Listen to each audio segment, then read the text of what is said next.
Welcome into the penultimate, there's a big word for you, edition of New Track Record in the off-season, New Track Record podcast from the WELT studios in Fort Wayne. Caleb Hatch with you. Justin Kinney once again from an undisclosed location on assignment. Yes, I am home this time. I hope to get back in the studio next week. Home, got a fever. It's weird. Like, I'm just constantly freezing. I got a fever and a little bit of a headache, but other than that, like, I feel all right. So you have the flu? The start of something. Hopefully I can kick it. It sounds like you have the flu. I mean, I don't have like any nausea or anything, so I don't know what's going on, but it was best to steer clear. The last thing I want to do is get little Ted sick, especially before his first big trip next weekend. Yeah. First plane flight. You're going to St. Pete. You're taking him to St. Pete. No, right? I wish. Oh. No, we're going to Houston to visit my wife's sister's family. They just bought a house outside of Houston, and we're just going for the weekend. Should be warm, upper 70s, I think, last I checked. So, but yeah, we got to survive flights. And, of course, it's not direct when you fly from Fort Wayne pretty much anywhere, unless it's to Florida. But it's only one stop. I think it's like Atlanta, I think, going down, and it might be Detroit on the way back. Either way, it's like no more than like 2 or 2.5 hours per leg, so it's manageable. That's good. But yeah. it's gonna be interesting. We'll get the full report in a couple weeks. Yes. Yeah. Hopefully Ted cooperates. Yes. Oh, no doubt. Glad you stayed home because he actually had the sniffles. He seems to be getting better. My wife was sick earlier. She's better. So I've thankfully, knock on wood, survived. But yeah, it's going around this time of year. Whatever it is, it's going around up here and seemingly everywhere around the Midwest. It's nasty. Like, people are down for like a week at a time. Yeah, it's inevitable that you're going to get something during this time. You just hope it doesn't completely knock you on your ass. And that's kind of what I'm hoping right now that it doesn't turn into. All right. Well, let's talk, as you would say, some Indianapolis car. And again, the penultimate edition before the 2025 season for IndyCar. And we have a couple of interesting stories. We have some, I don't even know the right word, some speculation, I guess, on Connor Daly and his ride. Seems like things are okay. We'll see. We'll talk about that. The 2025 grid is full. Rinus VeeKay confirmed at Dale Coyne Racing, so we'll start with that. And as always, interesting notes on Honda and their future in IndyCar, along with some other major announcements for IndyCar going into the season with sponsorships and whatnot. So we'll get to all that, and our random split air driver of the week, of course, will be a part of this week's episode as well. So let's start things off. Finally confirmed, I think it happened a day after we recorded last week, that Rinus VeeKay will be in the number 18 Dale Coyne Racing car, completes their lineup, Jacob Abel, the rookie, and Rinus VeeKay. I think this is, and Marshall Pruitt, he's doing these season preview articles, and the only thing I'm really reading into those is, okay, what's the team structure look like? And they have pretty good engineering staff there, guys who've pretty experienced, right? And the way I look at this team, we talked about before, I think that if it could be like a VeeKay and Grosjean, that would be perhaps the most promising lineup, right? But this is not half bad, and I think this is a team, when you look at the midfield outside of the big four, between Coyne and Carpenter and Juncos and Rahal, Foyt, Prema, I guess you throw in Shank. I would put Shank a step ahead of these other teams, so maybe that's like the big five, I guess. Especially with their Ganassi affiliation as well. But man, I mean, you look at the talent lineup, you feel like Coyne stacks up with all these other teams.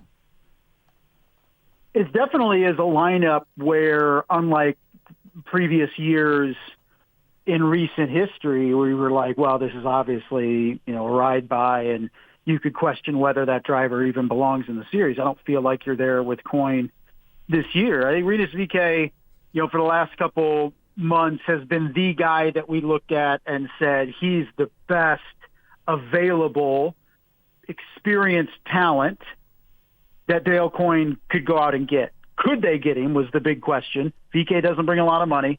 Could Coyne put together financially, what they needed to do to land him, and they did. And I think Rinus VeeKay, he gets the most out of the car. I think it's fair to say. When you look at what he did over, 5 years, was it, at Ed Carpenter Racing, got a win, you felt like he maximized what you could do in an Ed Carpenter Racing car those years. I mean, maybe he left a couple Indy results out there. You felt like he could have done better, has struggled, has, I think, 1 or 2 top 10s at Indianapolis last 2 years, I think.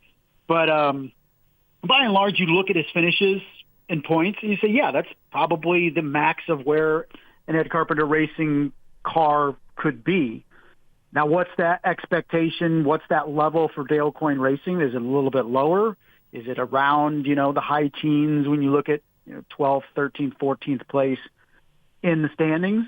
I think Coyne would take that if he can do that for sure. So it's a good land, a great land for Dale Coyne, and it's good to have Rinus VeeKay staying in the series now for what will be his 6th full-time season in IndyCar. And he's only 24 years old, which is just, it's mind-blowing, right? Right, which we forget. He is, you talked about it, his results speak for themselves. The last year, the pace he closed the season with, starting at Iowa 1, where he had his lone top 5 of the year, 5 of the final 8 races, he was within the top 10, and he had and the others, 11th, 14th, and 12th. So he closed the season really strong, moved up in the standings. He's going to be a great oval driver. He's going to be a great for someone like Jacob Abel with experience to help him get experience. He's qualified top 10 Indy 500 every single start, 3 top 10 finishes. This is a good land, and as you mentioned, and then also, Coyne potentially could have a third car, Catherine Legg for Indy, possibly. There are other drivers. This is, are we so high on Coyne going into the season because it's a complete reversal of last year and just the drastic change in their driver lineup?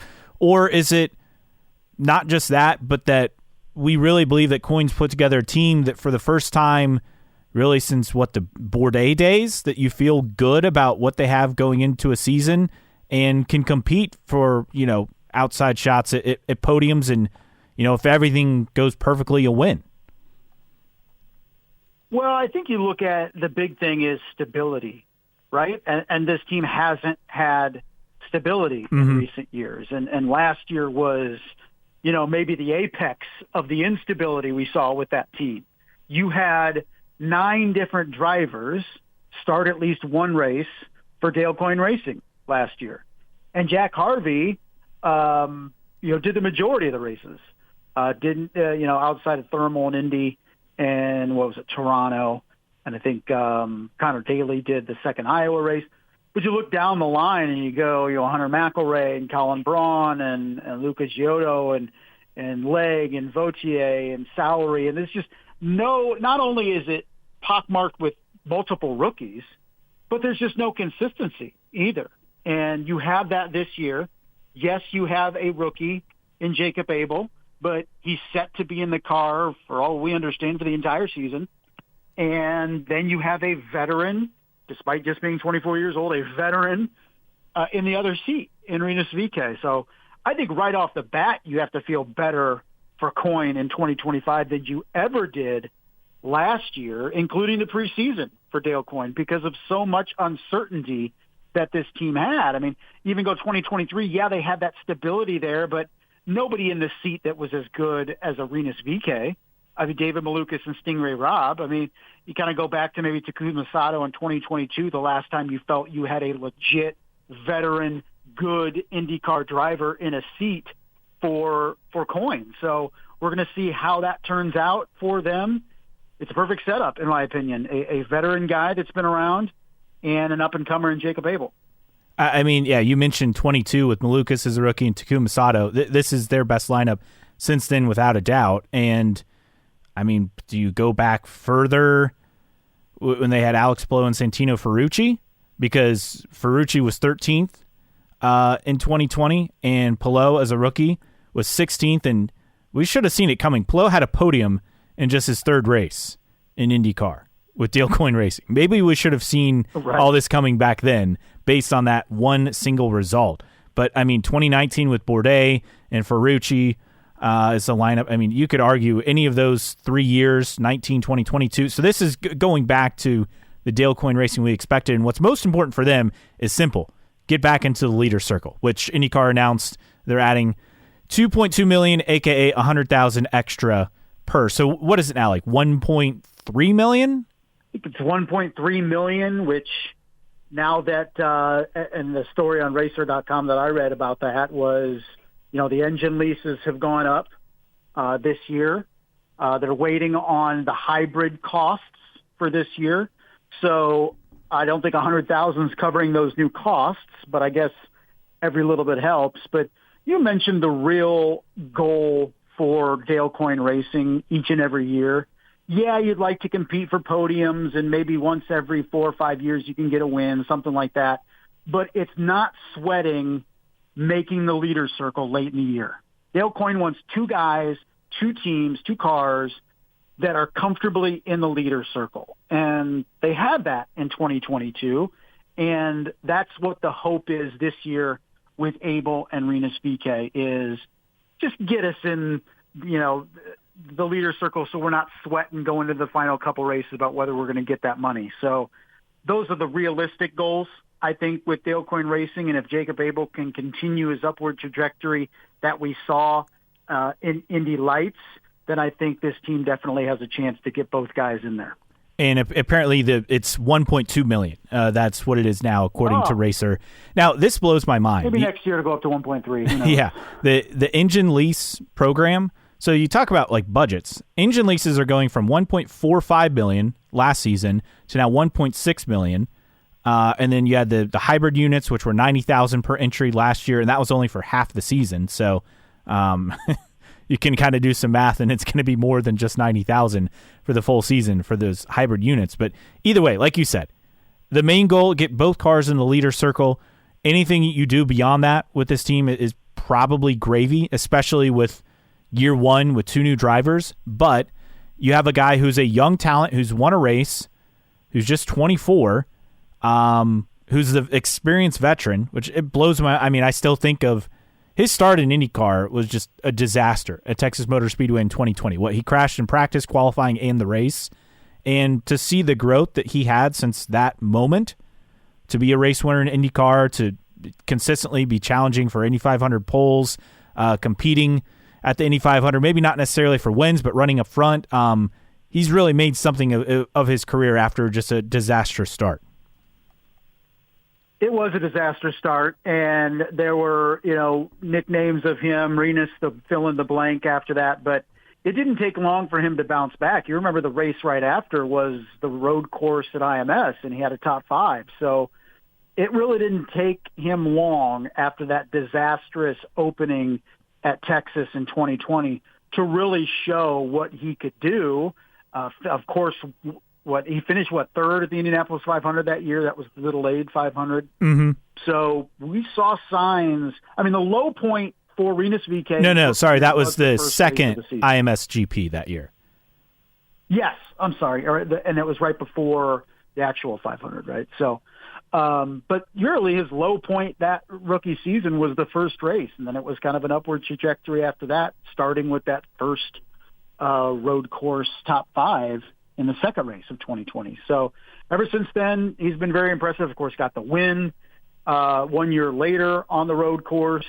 And but then you look at it and say, okay, the last podium he has had is in 2022, but how much is it is on him? How much is it is on the team he's running for? So if he can maybe 2 top 5s this season, I think would be a definite success for Rinus VeeKay, and my son Morrison agrees. So, final thought on Coyne. Will they get a podium in 2025? No. I don't think they will. Okay. I think they get a top 5 out of Rinus VeeKay somewhere. Okay. I'm going to say they will, just to be contrarian. Okay. All right. I mean, definitely possible, for sure. I mean, you got to like the lineup. I think still Jacob Abel as a rookie is still a question mark, but you like his pedigree. But everybody's optimistic, right? The week before St. Pete. So let's get into it. I do think Dale Coyne made the right hire, but it's all about the performance in the seat and, quite frankly, the performance of the engineering and crew as well. Will they be able to give VeeKay a consistently competitive car? Ed Carpenter Racing struggled to do that, and we'll see if Dale Coyne Racing can change that. The other story involving drivers this week, a lot of drama involving Connor Daly and Polka Dot, which was his sponsor for the Indy 500, also in some truck race appearances on the NASCAR side last season. Basically, and I'm not even going to try to explain it because I still don't understand how it works, but there was a vote, and Nathan Brown had a good write-up, Indy Star, talking about it was pretty much a done deal. The percentages-wise, he was like at 95% or something, and then suddenly one of the, what are they called, whales? Is that right? Basically someone with a lot of outsized influence in the polka dot, the dot community, as they're called, essentially like was against the sponsorship deal and then convinced some other influential people, and then the vote basically tanked. And so this was like your win probability for like a basketball or football game where, well, I can give it an easy example. So I was calling a basketball game the other night, and the home team I was covering, they were up 6 points with just a few seconds left. The visiting team hit a quick three. They call timeout, so they're down 3. But there's 3 seconds left. Then offensive foul on the inbound. So then the visiting team gets it back, and then they call timeout, play out of the timeout. They drill a quarter three, send it to overtime. It was wild, and then they end up winning in overtime. So it's something crazy like that, right, happening at the last minute, because this seemed like a done deal. $3.5 million. He's getting his money, but the deal was at 96% approval, only had to stay above 50%, and then these whales essentially tanked it and came in at the last minute in terms of the voting period, the 28-day voting period. And he was at just over 45%, and he lost out. Now, the good news is it sounds like he had brought some other sponsors, including Built, BYLT, that they're going to announce. Stingray Rob brings a ton of money. I mean, that's well known, right? We're talking $10 million potentially. But I mean, yeah, funding part of that daily car even. Yeah. So it sounds like, number one, he'll be at St. Pete. There's really no doubt for that. And the team says that there are 5 or 6 other strong sponsors in the works, 2 or 3 that he's landed. They have good funding. It sounds like everything's good through Indy, that there's a clause that they could replace him. And everything kind of peaked even more when Logan Sargent stepped away from his European Le Mans ride. But then it turned into, instead of, is there an IndyCar opportunity? It quickly turned into, no, he's stepping away from racing. So, yeah, crazy several days for Connor Daly on the sponsor side. And as far as you mentioned, as far as we know, and it was very telling, the comments that we saw from Junko's team principal, what's his name? Dave O'Neill, I think. Yeah. Basically was saying, he didn't want to say, so they hope to have enough money to run Connor Daly for the entire season. They don't currently. But the hope is they get more sponsorship throughout the year and they don't have to make a move. Now, there's a clause in Connor Daly's contract that there can be a move made, but the hope is there's money to be found. Pessimistically, how many times have we heard a team, particularly Junko, say such a thing and then end up having to make a move and bring a driver in that brings money? Yeah. Now, on the optimistic side, the perfect example of this was Ryan Hunter-Reay when he started at Andretti in, 2010, where he only had like a 3-race deal or whatever. It was basically, we can get you to the Indy 500 and that's it. And he goes out, wins Long Beach, the rest is history, right? I mean, that's the optimist. I mean, you go from you're hanging on for a ride in your IndyCar career to you win Long Beach, you go on, you win a championship, you win tons of races, You win the Indy 500 a few years later. I mean, that's the optimistic example of this. But like you said, the pessimistic is someone comes with a bigger check. And look, I think Connor's right is perfectly safe, at least through Indy. Now, if they don't land a sponsor, and I believe they're talking with a sponsor, right, for the Indy 500 specifically, right, that they think they could land. If they get that helps. But his funding is pretty much secure through then. But after that, it's up in the air. So we'll see. You hope it works out because of what happened last season, getting the podium at Milwaukee and really kind of establishing himself as a guy who could be a leader for a midfield team. And then now it just feels like that opportunity's ripped away from him once again. The big difference between Ryan Hunter-Reay and Connor Daly is one was with a power team, yes, and one isn't, Connor Daly. So you don't feel like Connor can go out there and win his way into more money at Juncos. But can he do enough to either push his existing sponsors to give more money, bring more sponsors in as a driver, or bring more sponsors in to the team? We've talked ad nauseum about Juncos' inability to bring on consistent sponsors. Hopefully they're able to really rectify that this year and keep Connor Daly in the seat the entire season. It's just all going to depend on two things, money and performance, and one is kind of directly tied to the other, right? So yeah, if the performance is there through the first half dozen races of the season, concluding at Indianapolis, maybe there's money to be had. If performance is lacking by Connor Daly, either through him or the team or a combination, then you could see that seat up for grabs to the highest bidder come Detroit and beyond. So it's a wait and see right now. I hope Connor Daly's in the seat the entire season, but I'm not really holding my breath right now between a driver that doesn't bring a lot of money, has busted his ass to bring money throughout his entire career, but not walking around with Stingray Rob money. No. And then two, with a team that has struggled to land, as I said, consistent sponsors. So you hope it works out. I just have my doubts at this point.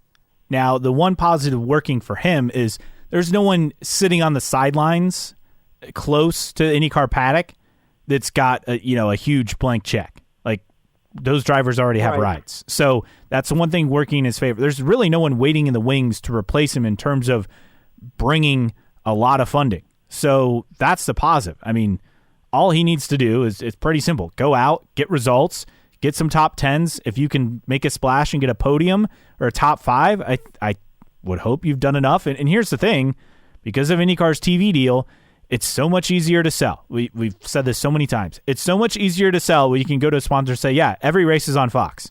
Every single race. So you can find us over-the-air TV, accessible to pretty much every American. So I think that's the part that should help. And I don't think enough of this has been talked about, and I think part of it is we're not to the season yet, and so maybe this story hasn't been written because of it.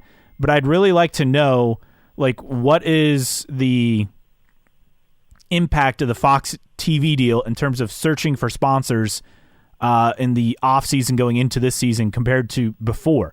Like, has it been a selling point? Has it helped? Has it made no difference? I'd be curious. And in this situation, I think, while a very limited example could provide maybe more insight on that question. I think it's twofold. I think it definitely helps the conversation, and I'm sure sponsors have been brought on that are buying into that. But you're going to get greater buy-in on the back end if you can show a significant jump in ratings. I think it's one thing to say, hey, we're on Fox, we're going to have more people watching, and then another thing to say, hey, we're on Fox and we have a lot more people watching than used to. So it's more of you can sell potential, but yes, ultimately you're going to close with results than potential, right? Yeah. And so I think that's where you're at. And I think that's over the blanket of everything. It's not just Juncos and Daly. It's all about every team's relative health. When we talked earlier about the rising costs within the paddock, it's it goes talking about Honda, and we're going to talk about them in a little bit. And are they around after next year? Everything is tied into more eyes on product on Fox. Now, we know naturally there's going to be more people watching because all of the races are on network. But consistently over 1 million people watching every race, I really think that is a big benchmark that if IndyCar can get there this year, opens up more doors for sponsors, potentially gets Honda to re-up long term. I think so much is riding on year one with Fox. Yeah, no, I think so. It's people are taking the wait and see approach because look, with IndyCar, unfortunately, in terms of TV ratings, they've not earned the benefit of the doubt, right? So they need to get results in year one. And with Connor Daly, so there was the 3.5 million figure reported elsewhere, I think on Racer, O'Neill saying that was the first request that was rejected. 2.5 million is the latest one that was voted against. Another proposal just for the Indy 500. So look, if he lands anything from Polka Dot, I think he can probably keep that seat for the year and feel good about it. But man, you hate for something like this to happen right before the season.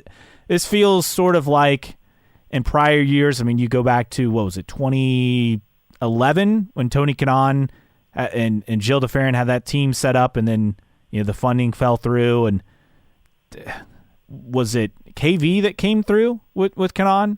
Yeah, I think so. So it kind of feels like one of those situations. Now, granted, Tony Kanaan at that point was an IndyCar champion and won, a dozen races or whatever, but still it just kind of feels like that kind of situation where you go through the off season and for the most part it's been fairly positive. Yeah, we've had a few things shake things up. I mean, the Jay Fry firing was obviously a shakeup, and I'm sure there are a couple other examples, but for the most part, a lot of optimism going into 2025. And this feels like something putting a damper on it, especially when you have, Rinus VeeKay out of a ride, but he gets a ride. I guess the other one would be Linus Lundqvist. Kind of a bummer. Your rookie of the year is not even on the grid. Very true. And maybe that's a guy that would be on a team's radar to be a replacement later this season. For sure. All right. If you agree or disagree with us, we'd love for you to interact with us. You can always find us on social media. Our handle is IndyCar Podcast on Twitter /X. Also on Instagram, Facebook, just search for New Track Record. You can email us your questions, your comments, your rants, newtrackrecordpodcast@gmail.com. Support us via Patreon, patreon.com/newtrackrecord. Thanks to Xavier and others for their support. And download and listen for free on your favorite podcasting platform, Apple Podcasts, Spotify, or wherever you listen to podcasts. Mailbag time and some things to get to. You had posted an interesting poll. Most memorable one-and-done IndyCar race venue. Motegi Road Course, 2011. NOLA in 2015. COTA in 2019. COTA was the runaway winner. 62.5% voted for COTA. 29.2% voted for NOLA. 8.3% for Motegi. A lot of good replies here. This from Bauer Racing. What's your most memorable? Definitely COTA because of Colton Herta's first win, and it was an outstanding racetrack for IndyCar. Yeah, it was unfortunate. It randomly popped into my head because I was thinking about NOLA for some reason, and I was like, I wonder how many one-and-done races that IndyCar has had. Those are the only 3 that IndyCar has ever been to once and did not come back. In terms of... Now, Motegi's a little bit of an asterisk because they raced at the Oval, obviously, but it was just the road course. I'm saying my most memorable is NOLA for all the wrong reasons. I didn't say the best race. I didn't say... it was just the most memorable, and for me, it was NOLA for all the wrong reasons. But anyway, what kind of responses did we get? Yeah, so a few replies. Bauer Racing said, the people and food of New Orleans were fantastic. The event was not managed well. And then the rain. COTA was first class, expensive, and I've never seen such strong support for a driver in Pato Award. Mark who? Lynn _IndyCar said it has to be COTA. Running the same track as F1 is always interesting to compare the series. P. Gaynor 14 said, I was at both NOLA and COTA. Wow. I said NOLA just for how deep the bad memories are. Hinch apologized once after I told him I saw him win there. I think that says it all. Jay Blasteri said, we went to COTA, had a great weekend. The Muse concert was a big addition. Forgot about that. Poet Shevchenko Coda was memorable for being good and causing F1 fans to go crazy when IndyCar drivers show them what track limits actually are. So true. Nola was memorable for being bizarre, from Giacone going bowling with his pit crew to the guy running out on the track to start a car. I forgot about that. I totally forgot about that. And then Howard2112 said, completely forgot about them racing on the Motegi road course. And then Nifty Car 52 said, well, I went to Coda, so that's not really fair. LOL. So true. Does not compare. I mean, Coda the runaway winner, and rightfully so. It should definitely be the winner. Yeah, an eclectic mix of trio, too. You had one race that was done effectively because of the earthquake and was unsure if the oval was even raceable. And then you go to NOLA trying something new, and it ended up just being a disaster. And then you had going to a race course built for Formula One and trying to make an impact there. And it raced well, but it just, for optics and stuff, it just wasn't good. So 3 one-and-done races for 3 distinctly different reasons. And I thought it was an interesting poll because it is, as far as I remember, the only 3 one-and-done races in IndyCar. Like, you're talking IndyCar sanction, right? Indy Correct. Racing IndyCar League, sanction. So, IndyCar, yeah. Yeah, you're not throwing out card, all that stuff. And then, China doesn't count. Never did race in China, so that was a 0-and-done. But, even some of the gems, Baltimore, we went multiple seasons and stuff like that. So of the one-and-dones, some unique stories that we got. We appreciate everybody responding. You'd also posted this. When does the IndyCar season start? And there are a few options for people. And livery reveals, preseason testing, St. Pete or month of May. 70% of you said St. Pete. Nearly 14% said livery reveals. 12% preseason testing, month of May, got just over 4%. But a lot of good responses from everyone on this as well.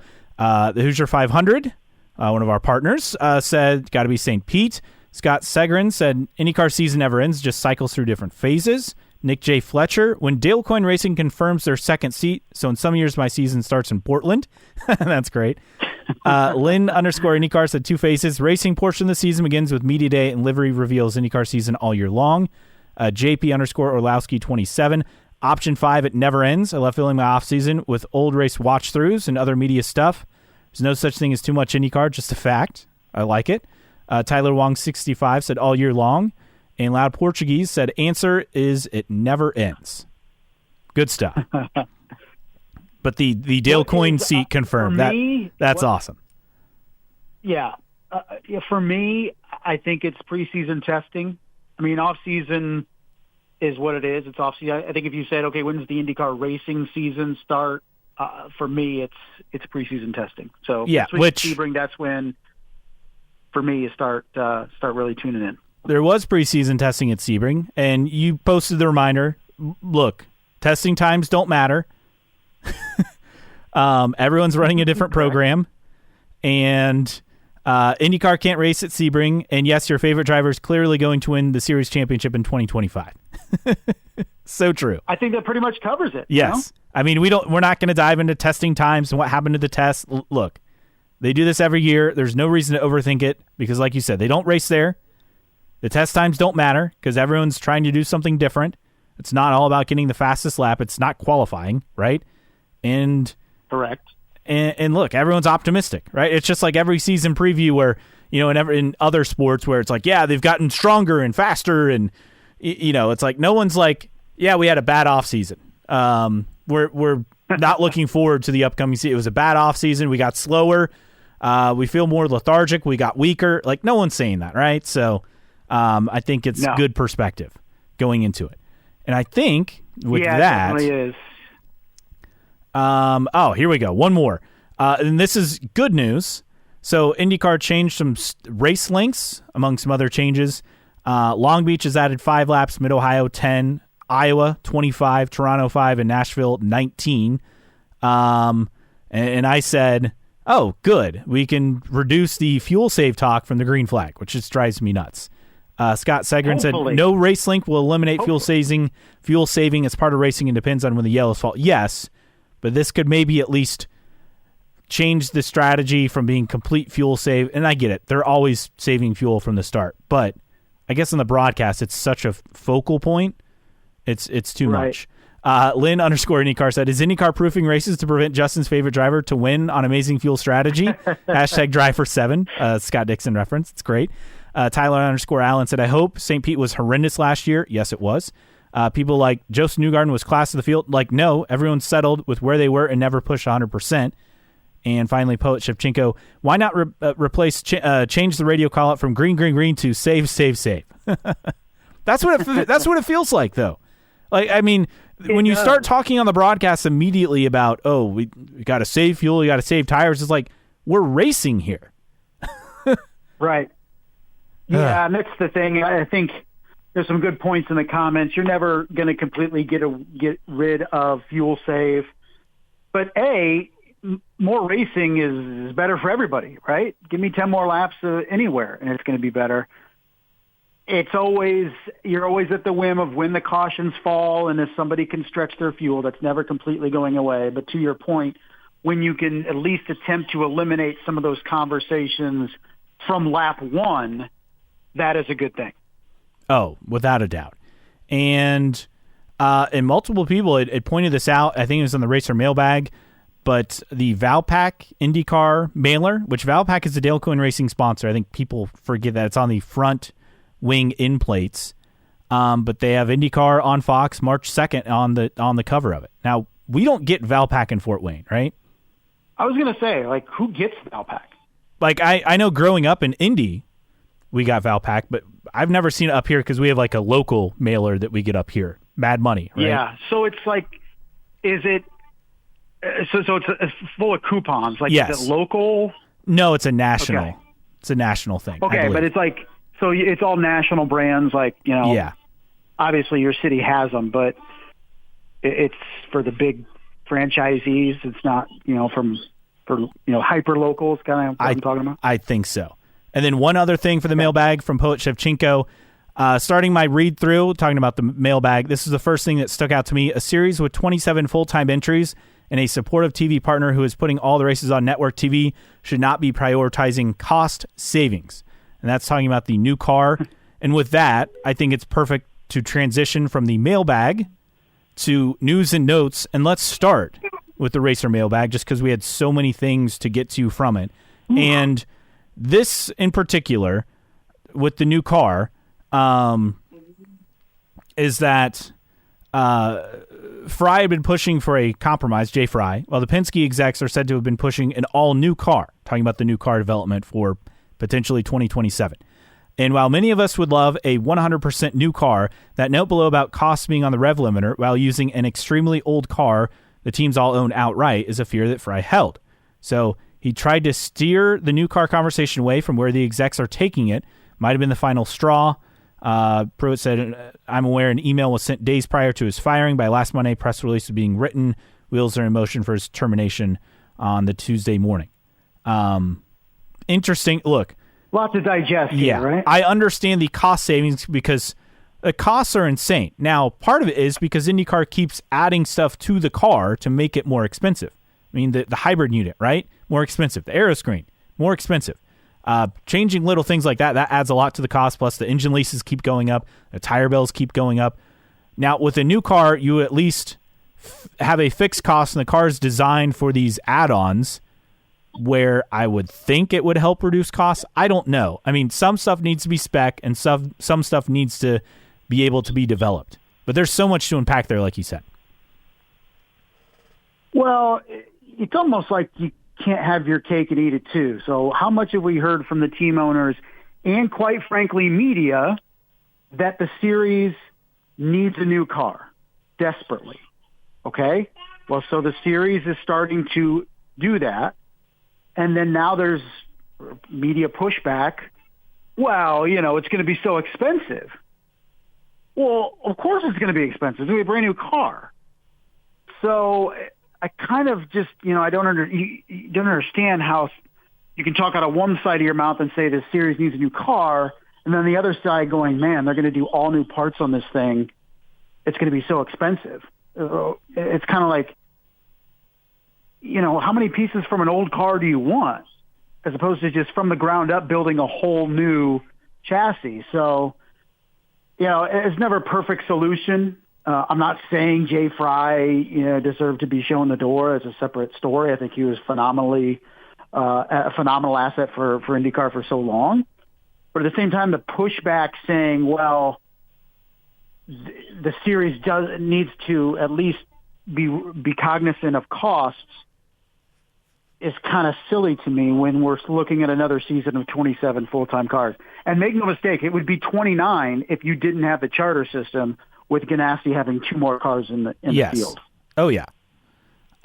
Then look, if it's a huge upfront cost for teams to buy new cars, but then it makes sense financially going forward after that, then that's just something they're going to have to bite. It's going to be a bite of bullet. But they're the ones that have been pushing for a new car, and that's kind of my pushback on that. Funny how that always works, right? When push comes to shove, it's like, oh, it's too expensive every time. Yeah, right. Well, the series is too expensive, but we need a new car. Well, the car's too expensive. Okay. But they're also, do something dramatic. The only we can do the only element that's like that would be IndyCar fans. I mean, we're all like this, right? But owners take it to another level because they're actually participating beyond just buying tickets. Absolutely. It's give us something visually appealing. Oh wait, it's X amount of money. No, we can't do that. It's just.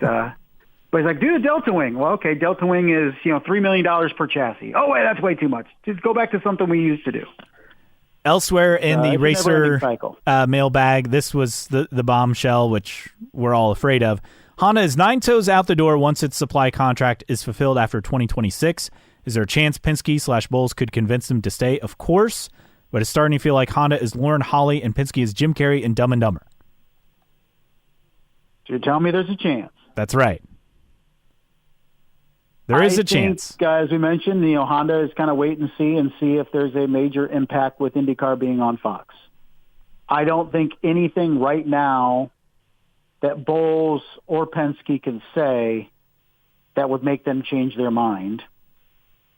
But if the ratings come in and they're an appreciable jump, or maybe on the opposite side, they don't go up very much, then that's going to be the end all for Honda. We started feeling pretty good because we hadn't heard anything, for a couple months. No news is good news in regards to this story.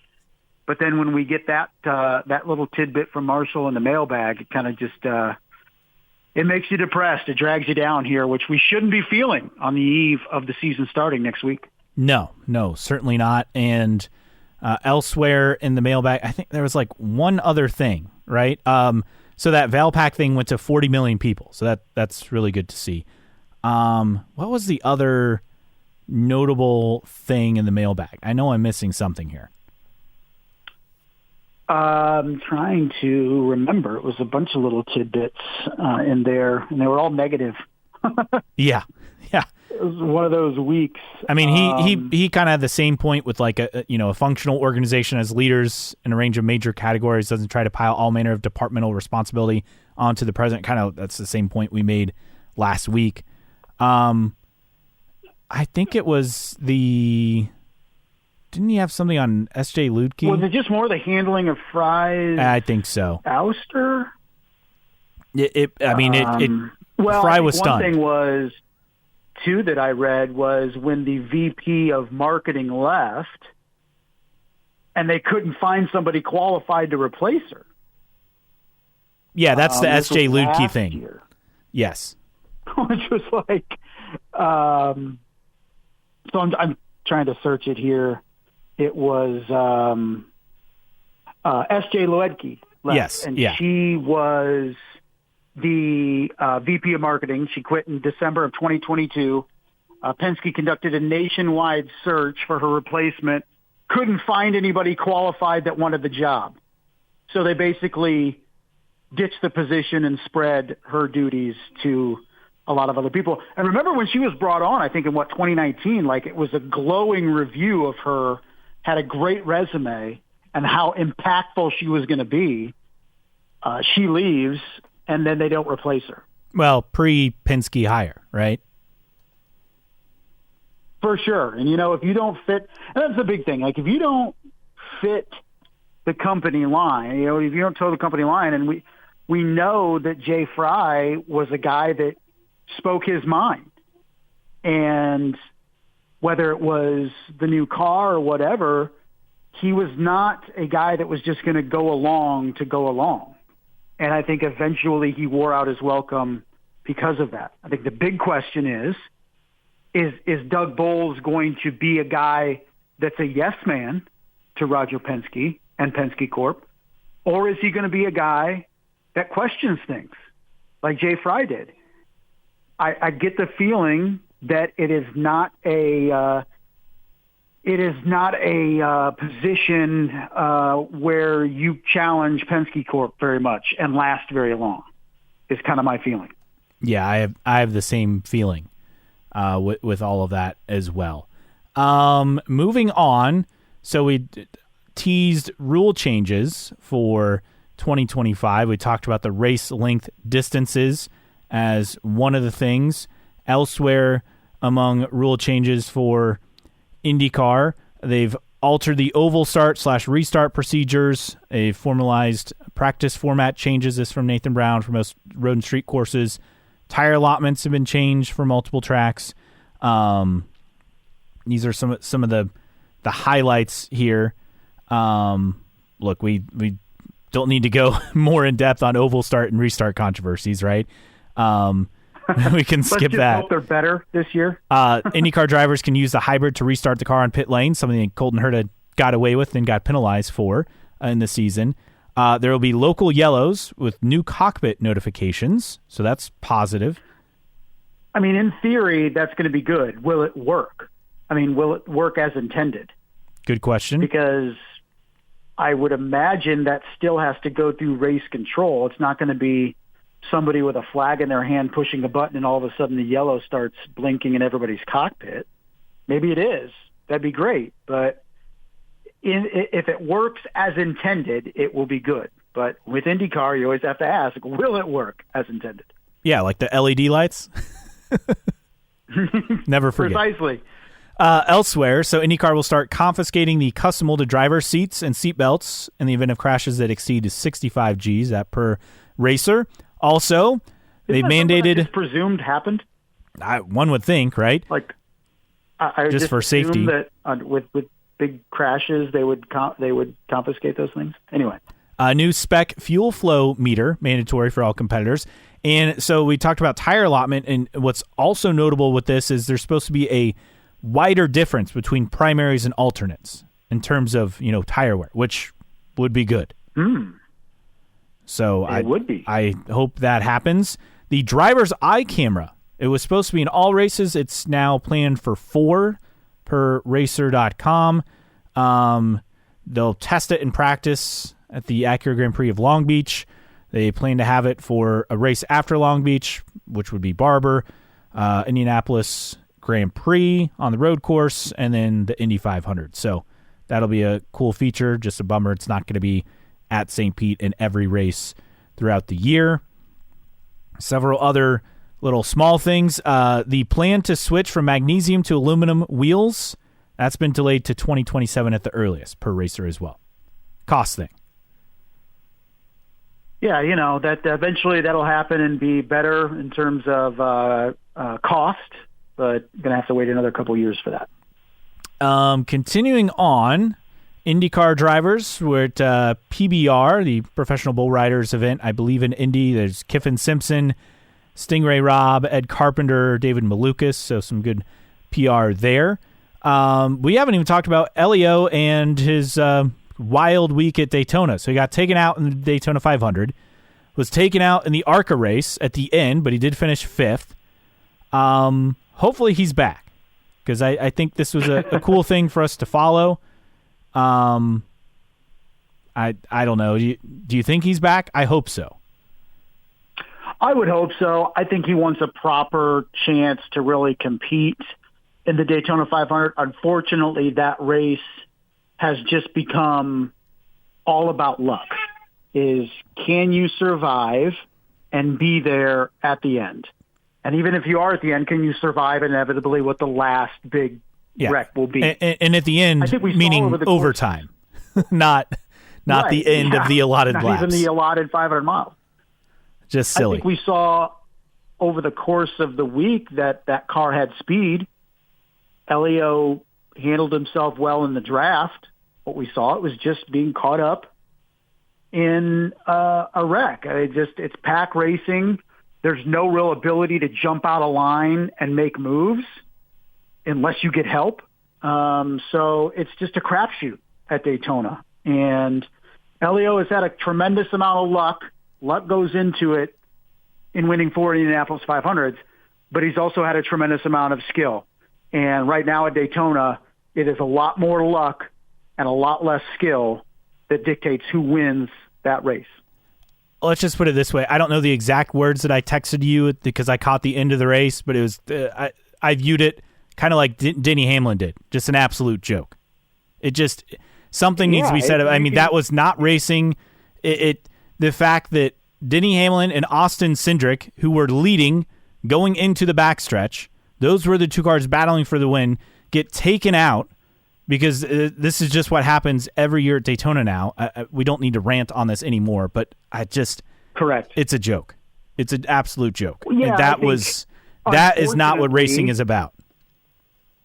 Exactly, and plenty of drivers were vocal in saying that, and unfortunately, and I can't remember offhand who was the driver that was upended. He basically said, we're playing with fire here. We've known it for several years. Mm-hmm. I just don't know if NASCAR makes drastic steps to change what Daytona has become.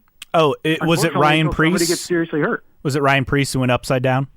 I think he said that. For the second time, and changed his pictures online to an astronaut, and basically said, I'm lucky that I'm still here, but I think Cup has gotten comfortable where they can crash into the wall and the fencing and overturn whatever. The cars are safe enough.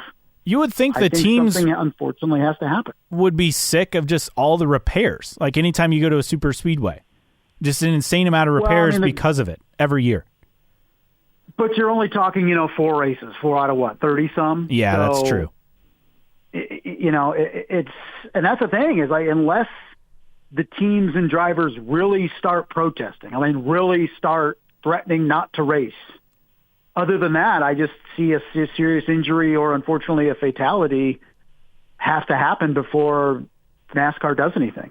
And maybe, unfortunately, it's more likely that somebody in the crowd gets hurt or killed before something changes. But it's not racing, and everybody knows it. The drivers know it. The teams know it. But unfortunately, until something drastic happens, I don't see anything changing. And unfortunately, I would agree. Elsewhere, a couple other IndyCar-related notes with Daytona. Scott Dixon, Joseph Newgarden were there, featured on Fox for a segment. Dixon was at Daytona with the Legacy Motor Club, which is Jimmy Johnson's team. And Jimmy Johnson, congrats to him, getting a third-place finish, said, yeah, we were just talking about that in terms of trying the Daytona 500, trying to work out how I can do my entry for next year. So keep an eye on that as well. Steve Phelps of NASCAR. He also did say, Jimmy Johnson, speaking Jimmy Johnson, said that that team is eyeing the Indianapolis 500 at some point. Oh, okay. Didn't say anything is imminent, but he said it's on their radar, and they would like to venture into that probably in a couple years when Jimmy Johnson gets more established with that team and running the operations. But he definitely commented that it's definitely on that team's radar. Well, and speaking of drivers of NASCAR and the Indy 500, so obviously Kyle Larson is back this year, but a really interesting tweet by Samantha Bush, Kyle Busch's wife, talking about Kyle and the Indy 500.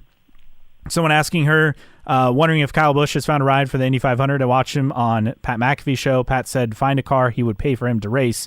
And Samantha said, I wish he would absolutely love to run the Indy 500. So that's still something he wants to do. So keep that in mind for the future as well.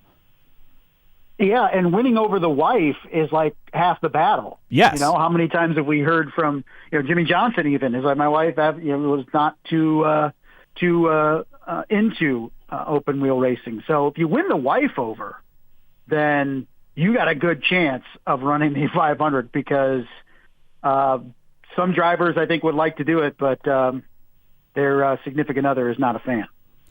Couple final notes on Daytona and IndyCar. Elio, 64th driver to compete in both the Daytona 500 and the Indy 500.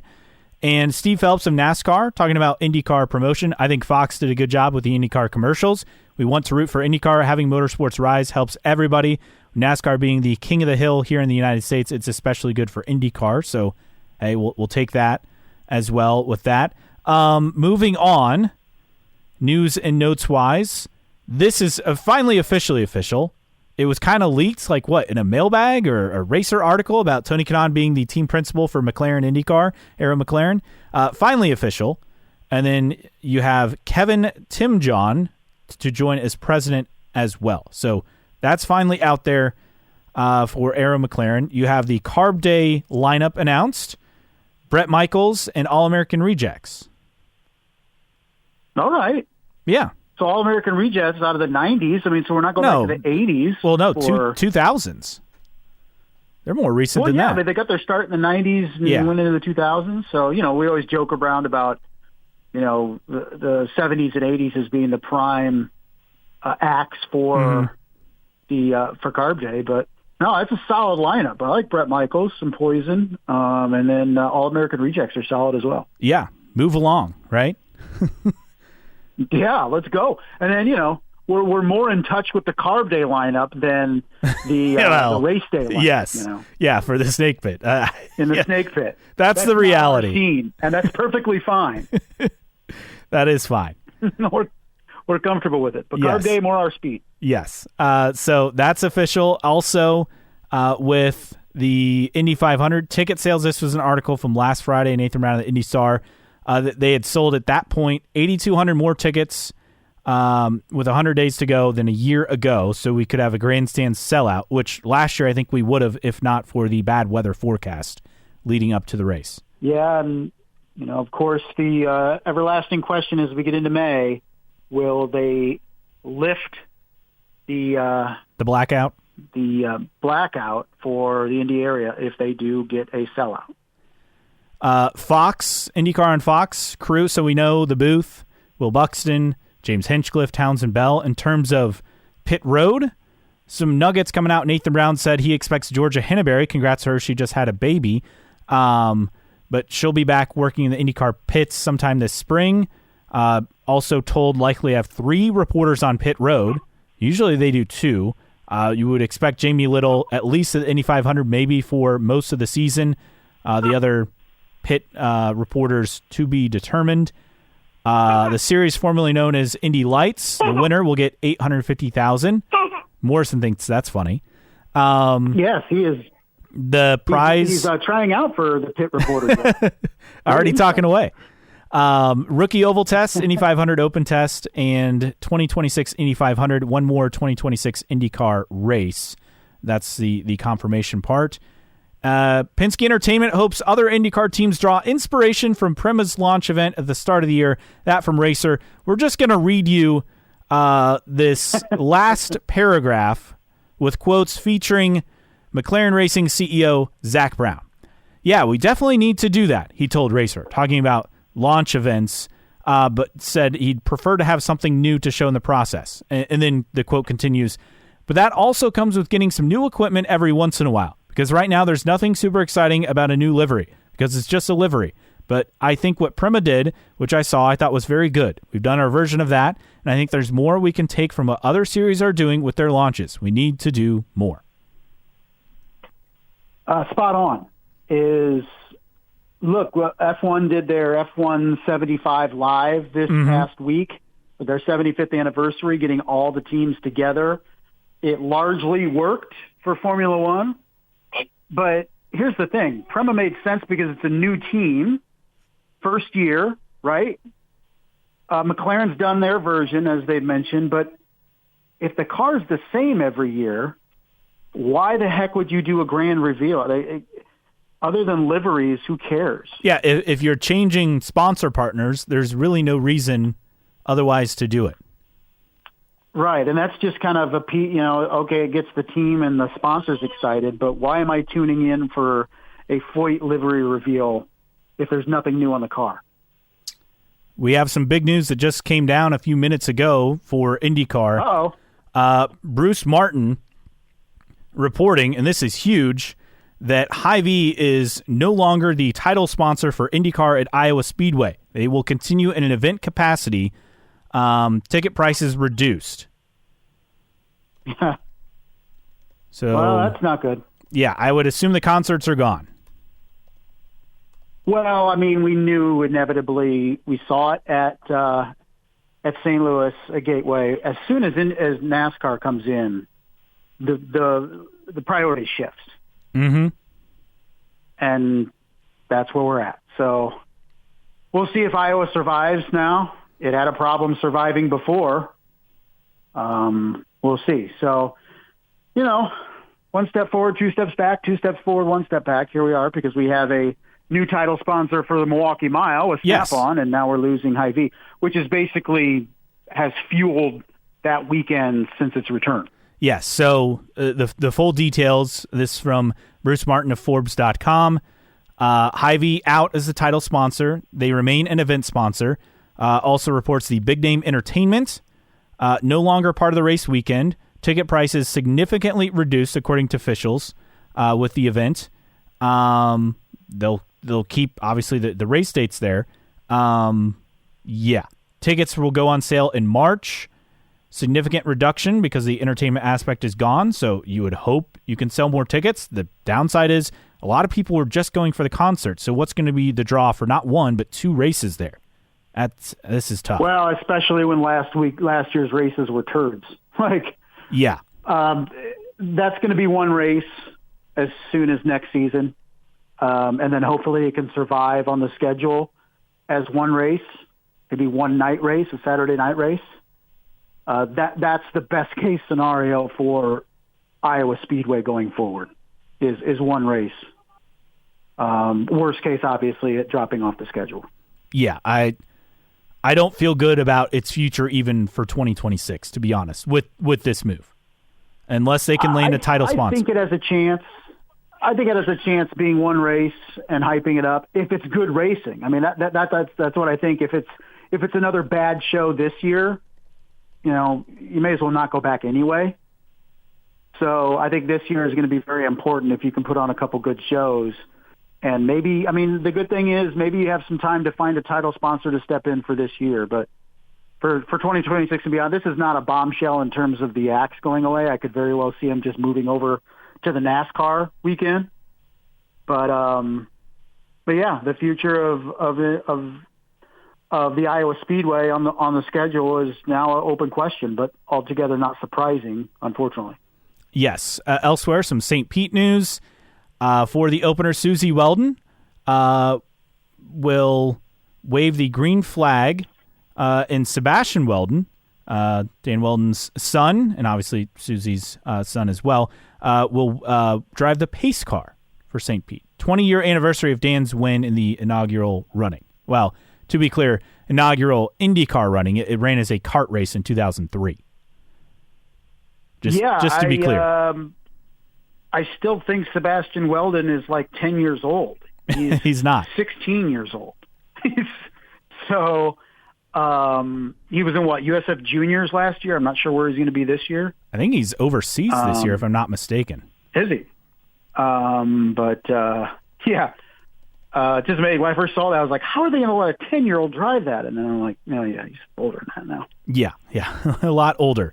So that of note. And then one final thing to get to for tweets of the week, and we just have one for that. Mario Andretti posted a picture, so he was at the F175, but he said, dinner at Lucky Cat tonight by Gordon Ramsay in London. So fun. I wish I could fit everyone in these pictures, but here's Bernie, Jackie, Fernando, Emerson Fittipaldi, and Nigel Mansell. The best time, he said. But obviously, he and Nigel were teammates in IndyCar, and I just thought that was fascinating that they were together at the same place, and clearly have let bygones be bygones. Yeah, absolutely. Time heals all wounds. I also have a quote of the week. Okay. Coming from today's article on Racer about Doug Bowles' interview with Marshall Pruitt, which is very insightful. Check it out. But in talking about Doug Bowles going from his light and jovial energy, as Marshall Pruitt referred him to, now being kind of, or now definitely being more of a boss that can get all the complaints and stuff thrown on him in the series. This says in the story, as one paddock veteran said in Sebring of what lies ahead for Bowles, quote, "Wait until he gets Chip Ganassi breathing fire on the phone, ripping chunks out of his ass.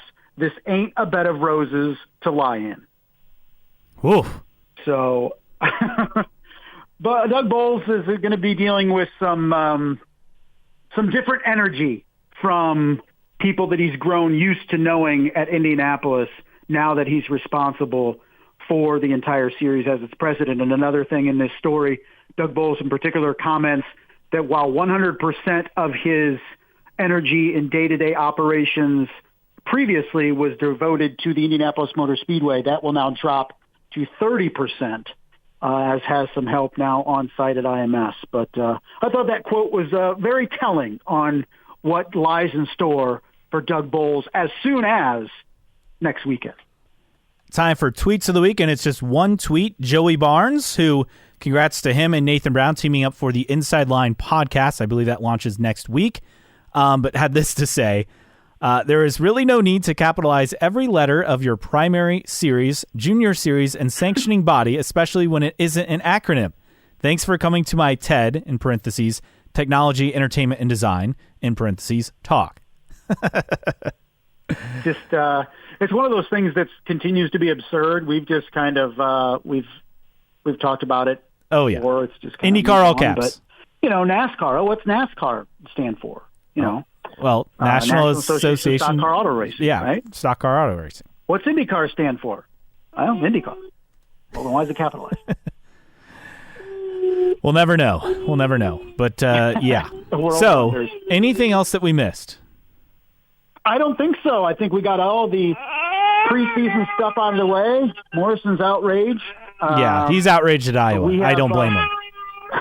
He's been very good for the majority of the show. But we'll look forward to our preseason picks and preview next week. Do you have a random split air driver of the week? We do. And we're going to go back to the early 2000s for the Indianapolis Racing League and go with Robbie McGee. Hey! How about that? Who surprisingly I haven't done yet. Looking through my notes, hadn't done Robbie McGee yet. 1999 Indianapolis 500 Rookie of the Year. Finished 19th that season for Conti Racing. Couldn't tell you what Conti Racing is. Nope, never heard of them. Overall, though, started 5 Indianapolis 500s, did not qualify in 2002. His best start of 12th in 2000. His best finish was that top 5 in 1999 of 5th. Excuse me, it was his 5th place finish, not a 19th place finish. 5th place at Indianapolis in 1999. Went through the ladder. So he got started in racing in 1994, went to Skip Barber Racing School. He finished second in Formula 2000, rode the Indy Oval Crown, won at Homestead, won in Atlanta in 1998. His first race in the IRL, unfortunately, was the 1999 Vision Air 500K at Charlotte, of which was canceled after 79 laps due to spectator fatalities. So that race was struck from the record. So technically, his first race was that Indianapolis 500 5th place finish. Later the week of the Indianapolis 500, he was presented his Rookie of the Year trophy and then gave it to team mechanic Steve Freed, who was severely injured in a pit lane accident during the race while he was in the hospital. He appeared various years in the early 2000s, Treadway Racing, Cahill Racing, Curb Agajani and Beck Motorsports, Treadway Racing again, Red Bull Cheever Racing. I don't remember that start. Texas 2 in 2002. I didn't remember that Robbie McGee started with Red Bull Team Cheever for a race. That was new to me. Yeah. for the second Texas race. And then Panther, of course, with Doug Bull's history with Panther Racing, and then the Poor Dumb Mechanics PDM Racing in 2004, his final appearance, a 22nd place finish at Indianapolis. Interestingly enough, in 2004, he was to have a fully sponsored effort with PDM Racing. Deal fell through weeks before the start of the season at Homestead. He was able to get backing from a St. Louis-based business, his hometown, and eventually Burger King, which sponsored him at the Indianapolis 500. In order to qualify, he had to sweat out a possible qualification effort by Tony Stewart that never came to pass. I remember that because everybody was, it's almost over 20 years now. Was he going to? Was he not? Will he? Won't he? Eventually, he did not run a qualifying effort, and it allowed Robbie McGee in the race where he started 33rd and finished 22nd. Now, I'm trying to recall with Stewart, was that a potential ride with Foyt that year? Is that right? Yes. Okay. As far as I remember, yes. It was, and it was like talked about for several weeks, and, it was going to have, they got an extra car, blah, blah, blah, and Stewart was there, and he had a seat fitting on stuff, but never did get into the seat and have a qualifying run. But that allowed Robbie McGee to start the race, his final start, not only in the Indianapolis 500, but in IndyCar in general. So still around 51 years old, a native of St. Louis, Missouri, retired in 2004 after that Indianapolis 500 effort. Mr. Robbie McGee, this week's Random Split Era Driver of the Week.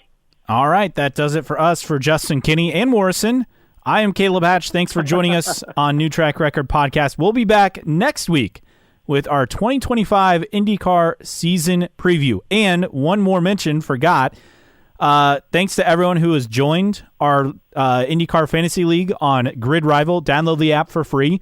We have posted on social media across the channels how to join our league, like the link. We'll probably tweet it out again either this week or next week. But sign up. And forgot to mention the prize. As always, you get an interview during the offseason on the podcast to gloat.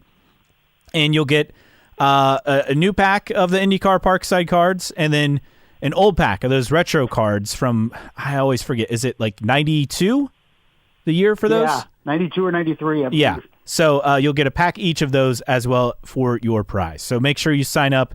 Again, we have it on our Instagram profile, posted on Facebook. It's on Twitter. We'll make sure to post it again probably next week leading up. But thanks to all of you who have joined. We've already surpassed last year's total. Amazing how easy it is to sign up now, where you don't have to send us your email address. When you can just go on a link. Yeah, download the Grid Rival app. 55 last I saw. We'll make sure to send that link out again. But as always, thanks to everyone who's joined. Or listening to us, just holler at us on Twitter or whatever. Yeah, we can send you the link if need be, but we'll send that out again next week as well. So with that, man, we get breaking news during the podcast. It's always fun when that happens.